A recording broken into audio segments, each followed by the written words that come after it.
How to screencast your Poco F5 phone with a Samsung Smart TV. This also works the same for the Poco F5 Pro and any of the other Redmi Note 12 phone models. All right, so first things first, on your Samsung Smart TV, make sure you do have the latest software update on it, just in case you may need it to continue connecting any other wireless devices here. Then on your screen, make sure you have the no signal screen displayed on your smart TV at the moment to avoid any conflict when trying to use the screencast feature, okay?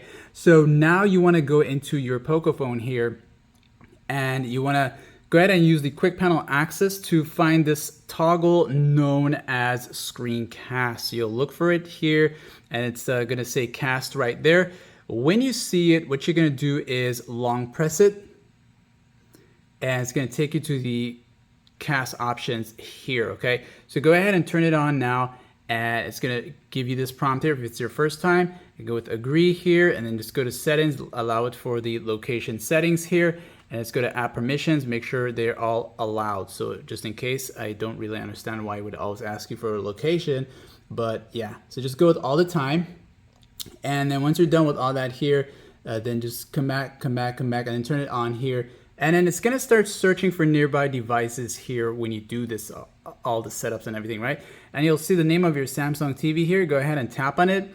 And it's gonna start like trying to connect and process. And while it's doing that, you'll pay attention to your Samsung TV here. Right to the top right section, you'll see the Poco name here.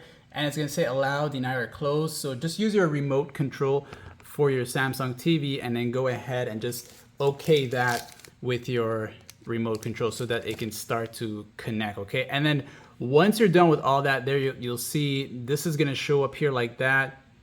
You'll get this option here to make changes to any of the settings here, minimize, cast with screen off, and a few other items here as well, okay?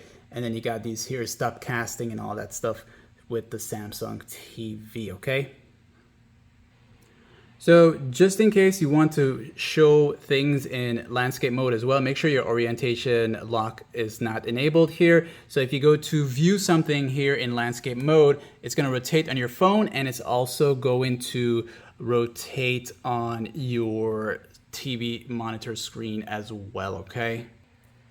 And that's pretty much it for this tutorial, okay? And if it doesn't work the first time, just try restarting your phone and do it a second time and it should connect, all right? So like, sub, thanks for watching.